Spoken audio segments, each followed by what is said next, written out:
আল্লাহ তাআলা মুসা আলাইহিস সালামকে বললেন, মুসা তুমি যে বলছো তুমি জ্ঞানী, না তুমি জ্ঞানী না, তোমার চেয়ে বড় জ্ঞানী আছে। মুসা আলাইহিস সালাম বলে, তাই নাকি? আমার চেয়ে বড় জ্ঞানী কে? রাসূল সাল্লাল্লাহু আলাইহি ওয়াসাল্লাম বলেছিলেন, ইস আমার ভাই মুসা যদি আরেকটু ধৈর্য ধরতো তাহলে আরো কিছু অজানা তথ্য আমরা জানতে পারতাম। জানার কোনো শেষ নেই, জাননেওয়ালার উপরও জাননেওয়ালা আছে, জ্ঞানীর উপরও জ্ঞানী আছে। আপনি কিছু জেনেই মনে করবেন না আমি সব জানি। কোরআন হাদিস পড়লেই আপনি জ্ঞানী হয়ে যান। এটা কোরআন হাদিস পড়তে হয়, এটা ডাইজেস্ট করতে হয়, এটার উপর আমল করতে হয়। এই জ্ঞান অর্জন শেষে এরপরে আল্লাহর প্রিয় বান্দাদেরকে আল্লাহ অন্তরে ইলমের নূর দেন, ইলহাম দেন। That is the knowledge, that is the pure knowledge. আপনি হাফেজে কোরআন হয়ে ভাবেন না আপনি সব জানেন, আপনি বুখারী মুখস্থ করে ভাবেন না সব জানেন। এই সব জ্ঞান অর্জন করার পরে ইলমের নূর হাসিল হয়, সেটা আল্লাহ সবারে দেয়। জ্ঞানেরও কিন্তু ইলমেরও একটা গরম আছে, যার ইলম আছে তার মধ্যে এই সমস্যাটা কাজ করে।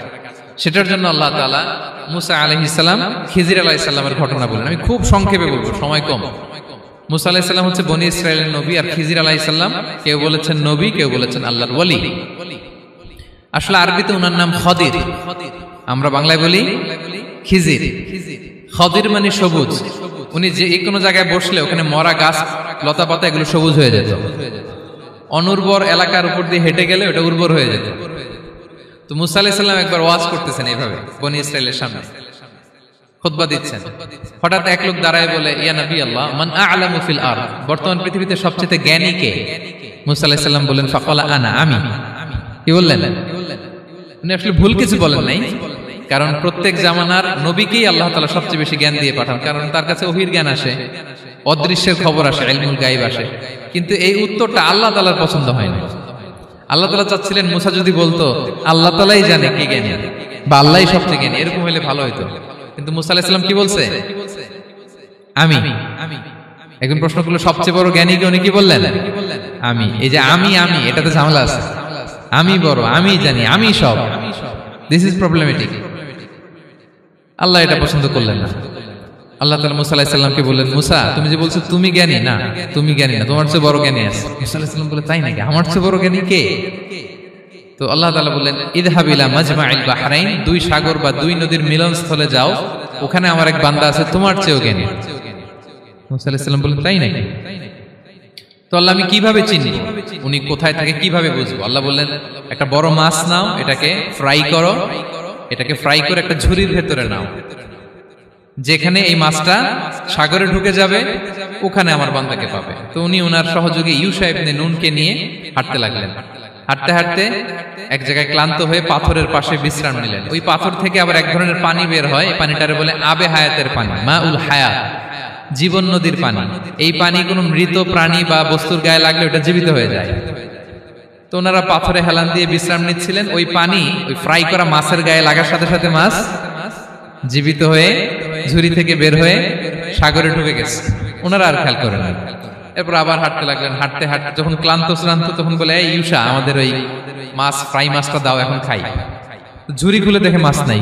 মাছ গেল কোথায়? তখন ইউশা বলল, হয়তো আমরা যে পাথরের ওখানে বিশ্রাম নিয়েছিলাম ওখানে আমরা মিসিং, ওখানে হারাই ফেলছি। চলো চলো, আরে ওইদিকে তো যাইতে হবে আমাদের। উনি গেলেন, যে দেখে মাছ যে জীবিত হয়ে বালুর দিকে নাড়াচাড়া করতে করতে সাগরে ঢুকে গেছে, ওখানে দাগ আছে। মুসা আলাইহিস সালাম ঢুকলেন সুরঙ্গ, ঢুকে দেখে চাদর গায়ে দিয়ে এক লোক শুয়ে আছে। সালাম দিলেন, আসসালামু আলাইকুম। ওই লোক চাদর আর সরায় না, ভিতর থেকে বলতেছে ওয়ালাইকুম আসসালাম। তো চাদরের ভিতর থেকে উনি বলে, মান আন, তুমি কে? মুসা আলাইহিস সালাম বললেন, আনা মুসা, আমি মুসা। উনি বলেন, মুসা বনি ইসরাইল, বনি ইসরাইলের মুসা? বললেন, হ্যাঁ। কেন এসেছো? এবার চাদর খুললেন। বলতেছে, আপনার কাছ থেকে কিছু শিখতে আসছি। আল্লাহ বলছে, আপনি নাকি সবচেয়ে বড় জ্ঞানী। আমি ভুল করে বলে ফেলছিলাম আমি। আল্লাহ বলছেন যে আপনি নাকি জ্ঞানী। বলতেছে, না তুমি আমার জ্ঞান নিতে পারবে না, ওই ধৈর্য শক্তি তোমার নাই। মুসা আলাইহিস সালাম বললেন যে আপনি যে কোনো শর্তে আমাকে একটু রাখেন কয়েকদিন, আপনার সাথে আমি রাজি। বললেন, না তুমি পারবে না। মুসা আলাইহিস সালাম জোর করতে লাগলেন। অবশেষে খিদির আলাইহিস সালাম রাজি হলেন। বললেন, শর্ত হচ্ছে আমি যাই করি আর না করি আমাকে কোনো প্রশ্ন করা যাবে না। মুসা আলাইহিস সালাম বললেন, ওকে। সফর শুরু হলো। সামনে নদী, এক লোক তাদের নৌকা দিয়ে নদী পার করাই দিল। নদী পারাপারের পর খিজির আলাইহিস সালাম লাঠি দিয়ে নৌকার তলাটা ছিদ্র করে দিলেন। মুসা আলাইহিস সালাম বললেন, ইন্না লিল্লাহি, এটা আপনি কি করলেন? ওরা আমাদেরকে নদী পার করে দিল, আর যে ভাড়াটা আসছিল এটাও নিল না, আমাদেরকে সম্মান দেখালো, আপনি নৌকা ছিদ্র করে দিলেন। খিজির আলাইহিস সালাম বলছে, এই যে আমি বলছিলাম না তুমি ধৈর্য ধারণ করতে পারবে না, যাও তোমার রাস্তায় তুমি, আমার রাস্তায় আমি। মুসা আলাইহিস সালাম আবার ক্ষমা চাচ্ছেন যে আপনি আমার ক্ষমা করেন, আমি তো ভুলে গেছি, আর প্রশ্ন করবেন না। চলতে লাগলেন। হঠাৎ বাচ্চারা খেলতেছে, এক বাচ্চাকে ধরে হত্যা করলেন খিজির আলাইহিস সালাম। এবার তো মুসা আলাইহিস সালাম রেগে গেছে, আপনি করলেনটা কি? একটা নিষ্পাপ ফুলের মতো শিশুকে হত্যা করলেন। খিজির আলাইহিস সালাম বলে, এই যে আমি জানতাম যে তুমি ধৈর্য ধারণ করতে পারবে না, তোমার রাস্তা এক, আমার রাস্তা এক, যাও।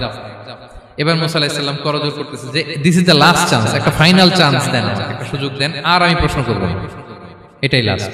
বলেন ওকে ঠিক আছে। হাঁটতে হাঁটতে এক ইহুদি বসতির সামনে যে হাজির, দুজনই খুব ক্ষুধার্ত, খাবার চাইলো, এরা আবার কৃপণ, খাবার দিল না। তো খিজির আলাইহিস সালাম বললেন ঠিক আছে, খাবার যেটা দিচ্ছেন আমরা চলে যাই। যাওয়ার পথে দেখতেছে এই এলাকার একটা দেয়াল ভেঙে পড়ে যাবে। তিনি বললেন মুসা চলো এটা ঠিক করে দেই। দুইজন মিলে প্রচন্ড ক্ষুধায় এটা সেটা এনে দেয়ালটা তৈরি করতেছে। মুসা আলাইহিস সালাম তো এমনিই রাগী, পেটে আবার ক্ষুধা, আবার বলছে কিছু বলাও যাবে না। তিনি এবার আর প্রশ্ন করেন, বলতেছে ওরা এত কিপটামি করলো আর আপনি এটা করে দিলেন, আপনি তো চাইলে এটা টাকা নিতে পারতেন, পারিশ্রমিক নিতে পারতেন চাইলে। এই কথা বলার পর খিজির আলাইহিস সালাম বললেন হাযা ফিরাকু বাইনি ওয়া বাইনি, এখানেই তোমার আর আমার সেপারেশন, আর সামনে আগানো যাবে না, তোমার কোনো ধৈর্যই নেই। তো এতটুকু তোমাকে আমি বলি যে আমি একটাও আল্লাহর আদেশ ছাড়া করি নাই, আল্লাহর আদেশে আমি করেছি। কি? এক নম্বর হচ্ছে ওই যে আমাদের ভাড়া নিতে চাইলো না, আমাদেরকে পার করে দিল, নৌকাটা ছিদ্র করেছি কারণ এই এলাকায় একজন জালিম বাদশা আছে, সে নৌকা পেলেই গরিব মাঝিদের নৌকা সিজ করে নিয়ে যায়। তো এটাকে যখন তলায় ছিদ্র করে দিছি, এই রাজার লোকেরা এসে দেখবে যে এটা তলা ছিদ্র, পানি ঢুকতেছে, এটা নিবে না, ওরা পরে সামহাও এটা রিপেয়ার করে চালাইতে পারবে। মুসা আলাইহিস সালাম বলে সুবহানাল্লাহ, তাই তো, এটা তো আমি বুঝতে পারি নাই। আর ওই ছোট শিশুটাকে হত্যা করছি, ও অনেক বড় জালিম হবে এলাকা, তার ফিতনায় এলাকাবাসী তটস্থ থাকবে, সে তার মা বাবাকেও জাহান্নামে নেবে, এজন্য আল্লাহ তাআলা আদেশ দিয়েছেন আমাকে, আল্লাহর আদেশে আমি তাকে হত্যা করেছি। মুসা আলাইহিস সালাম বললেন তাই তো, এটা তো অনেক ভালো কাজ করছেন। তাইলে তো বলতেছে তাহলে ওইটা বলেন, খাবারও দিল না, এত কৃপণ, এদের দেয়াল কেন ঠিক করতে গেলেন আপনি? তখন তিনি বললেন যে আসলে এটা একটা ইয়াতিমদের ঘর ছিল, দুইটা ইয়াতিম শিশু, তাদের বাবা মা খুব ভালো ছিল, আর এই দেয়ালের নিচে আছে গুপ্তধন, এই দেয়ালটা পড়ে যাবে, এই গুপ্তধন তারা ছোট মানুষ নিতে পারবে না, এলাকাবাসী তাদেরকে বঞ্চিত করে নিয়ে যাবে। আমি দেয়াল গড়ে দিলাম যাতে করে তারা যখন প্রাপ্তবয়স্ক হয় নিজেদের সম্পদ নিজেরা বুঝে নিতে পারে। সুবহানাল্লাহ বিহামদিহি। মুসা আলাইহিস সালাম বলে তাই তো, এগুলো তো আমি বুঝতে পারি নাই। তো এই ছিল খুব সংক্ষিপ্ত পরিসরে মুসা আলাইহিস সালাম খিজির আলাইহিস সালামের ঘটনা। তো রাসূল সাল্লাল্লাহু আলাইহি ওয়াসাল্লাম বুখারীতে একটা চমৎকার কথা বলেছেন, তিনি বলেছিলেন ওয়াদিদনা আন্না মুসা সাবার হাত্তা ইউকাসসা আলাইনা মিন আমরিহিমা।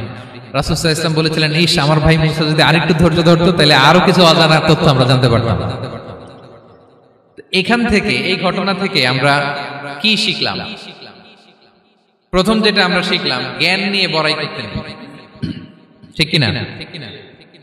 জানার কোনো শেষ নেই, জাননেওয়ালার উপরও জাননেওয়ালা আছে, জ্ঞানীর উপরও জ্ঞানী আছে। আপনি কিছু জেনেই মনে করবেন না আমি সব জানি, আপনার চাইতেও বেশি জ্ঞানী অনেকে আছে। অনেক সময় বক্তার চাইতেও শ্রোতারা অনেক জ্ঞানী। হয়তো এখানে এমন অনেক জ্ঞানী লোক আছে যার ধারে কাছেও আমরা কেউ নেই, হতে পারে। সো আমি সব জানি, এটা ভুল, এটা শয়তান বলে। এটা কে বলে? শয়তান বলে। আবু নাওয়াস একটা কবিতা লিখেছেন, ওয়াকুল লিমান ইয়াদঈ ফিল ইলমি ফালসাফাতান হাবাসতা শাইআন ওয়া গাবাত আনকা আশিয়াউ। কেউ যদি বলে আমি সব জানি, তুমি তাকে বৃদ্ধাঙ্গুলি দেখিয়ে বলো আপনি কিছুই জানেন না, আপনি অল্প কিছু জেনেছেন, জানার এখনো অনেক বাকি। তাহলে মুসা আলাইহিস সালামের এই ঘটনা জিজ্ঞেস করা হলো কে জ্ঞানী, উনি বললেন আমি জ্ঞানী। এরকম কি আমরা কখনো বলবো? না। সবচাইতে বড় জ্ঞানী কে? ওয়া ফাওকা কুল্লি যী ইলমিন আলিম। সবচাইতে বড় জ্ঞানী আল্লাহ তাআলা। সো জ্ঞান নিয়ে আমরা অহংকার করব না। দুই নম্বর যে শিক্ষাটা আমরা পাই, ওই যে নৌকা দিয়ে পারাপার হচ্ছিল, তখন একটা চড়ুই পাখি এসে সাগরের মধ্যে মুখ দিয়েছিল। তো খিজির আলাইহিস সালাম বললেন মুসা তুমি কি চড়ুই পাখিটা দেখতে পাচ্ছ? হ্যাঁ দেখতে পাচ্ছি। চড়ুই পাখিটা যে সাগরে মুখ দিলে দেখতে পাচ্ছ? হ্যাঁ দেখতে পাচ্ছি।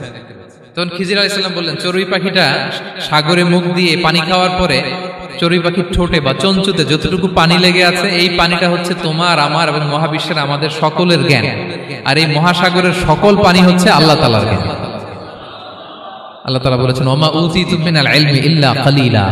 আমি তোমাদেরকে একেবারে অল্প জ্ঞান দিয়েছি, একেবারে অল্প। এই রহস্যে ঘেরা এই মহাবিশ্বের অনেক কিছু আমাদের অজানা প্রিয় ভাইরা, আমরা অনেক কিছু জানি না, আমাদের এই লিমিটেড নলেজে এগুলো ধরে না, তারপর আমরা জ্ঞানের বড়াই করি। আপনারা উপমাটা বুঝতে পারছেন? একটা নৌকা থেকে চড়ুই পাখি ঠোঁট দিয়ে পানি খাচ্ছে, পানি খাওয়ার পরে স্বভাবতই চড়ুই পাখির ঠোঁটে একটু পানি তো লাগবে।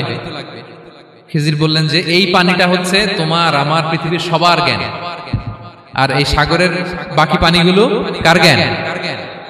এবার বুঝতে পারছেন আল্লাহ তাআলার জ্ঞানের পরিধি। আমরা জ্ঞান নিয়ে যেন কখনো কি না করি, বড়াই না করি। জ্ঞান দুই ধরনের, একটা বাহ্যিক জ্ঞান, একটা অন্তর্নিহিত জ্ঞান। External knowledge, internal knowledge. আমরা যখন কোরআন হাদিস পড়ি আমাদের বাহ্যিক জ্ঞান অর্জন হয়। কোরআন হাদিস পড়লেই আপনি জ্ঞানী হয়ে যান। এটা কোরআন হাদিস পড়তে হয়, এটা ডাইজেস্ট করতে হয়, এটার উপর আমল করতে হয়। এই জ্ঞান অর্জন শেষে এরপরে আল্লাহর প্রিয় বান্দাদেরকে আল্লাহ অন্তরে ইলমের নূর দেন, ইলহাম দেন। That is the knowledge, that is the pure knowledge. আপনি হাফেজে কোরআন হয়ে ভাবেন না আপনি সব জানেন, আপনি বুখারী মুখস্থ করে ভাবেন না সব জানেন। এই সব জ্ঞান অর্জন করার পরে ইলমের নূর হাসিল হয়, সেটা আল্লাহ সবারে দেয় না। সো এই অন্তর্নিহিত জ্ঞান, দূরদৃষ্টি, farsightedness, that is the pure knowledge. এটার জন্য বছরের পর বছর, যুগের পর যুগ সাধনা করতে হয়। সেটার জন্য এই জ্ঞান অর্জনের জন্য তিনটা জিনিস করতে হয় ইলমের নূর অর্জনের জন্য। কয়টা? এক হচ্ছে বিনয়, দুই হচ্ছে সফর, তিন হচ্ছে সবর। আবার বলি, এক হচ্ছে বিনয়, দুই হচ্ছে সফর, তিন হচ্ছে সবর। আল্লাহ তাআলা আল্লাহর নবীকে তাওরাত দেওয়ার পরেও আরো ট্রেনিং সেশন করাইছেন খিজির আলাইহিস সালামের কাছে। যাও, ওনার কাছে গেলে তুমি ছোট হবা, নত হবা। জ্ঞান যদি আমি নিতে চাই আমাকে ছোট হইতে হবে। ধরেন একটা গ্লাস থেকে একটা খালি গ্লাসে পানি ঢালবো, তো যেটাতে নেওয়া হবে এটা উপরে থাকলে হবে? যে গ্লাসটার মধ্যে পানি আছে এটা উপরে থাকবে, ওইটা ব্ল্যাঙ্ক গ্লাসের মধ্যে পড়বে। আপনি নলেজ ইলম নিতে চাইলে আপনাকে নিচে থাকতে হবে, উনি উপরে থাকবেন। আপনার শায়েখ আপনাকে দিবে, আপনার উস্তাদ আপনাকে দিবে, আপনার মুর্শিদ আপনাকে দিবে। বুঝতে পেরেছেন? তাহলে আমাদেরকে হাম্বলনেস লাগবে, শিখতে হইলে হাম্বল হইতে হয়, বিনয়ী হইতে হয়। আচ্ছা, দুই নাম্বার সফর করতে হয়। এটা আল্লাহ মুসা আলাইহিস সালামকে দিয়ে করাইছেন, যাও পিছে পিছে উস্তাদের পিছে পিছে ঘুরো। তো এজন্য সফর করতে হয়। এখন ঘরে বসে অনেক কিছু জানা গেল, উস্তাদের সান্নিধ্য লাগে, সফর করতে হয়। আমাদের ক্লাসিক আলেমরা হাদিস কালেকশনের জন্য শহরকে শহর সফর করতেন। এখনো আমাদের আলেমরা দেওবন্দে যায়, মিশরে যায়, মদিনায় যায়। এখানকার মালয়েশিয়ান স্টুডেন্টরাও দেশে বিদেশে যে নলেজ অর্জন করে। সফর আপনাকে লাগবে। তাহলে বিনয়, সফর, তিন নম্বরে কি? সবর। ধৈর্যশীল হইতে হবে। দেখেন মুসা আলাইহিস সালাম বারবার প্রশ্ন করে ফেলতেছেন, বারবার ওয়াদা ভঙ্গ করতেছেন। এরকম করলে হবে না, ধৈর্য লাগবে। ধৈর্যের বলে বলিয়ান হলে তখনই আপনার মধ্যে ইলম আসবে। তাহলে জ্ঞানের ফিতনায় পড়ার আর আমাদের কোনো সম্ভাবনা আছে? আমরা বিনয়ী হব, আমরা জ্ঞান আল্লাহর দিকে ফিরাই দেব, আমরা বলবো উনি সবচেয়ে ভালো জানেন। পারা যাবে তো ইনশাআল্লাহ? Be a part of our vision. Do listen and share the khair. Be with our official social media handle for latest updates.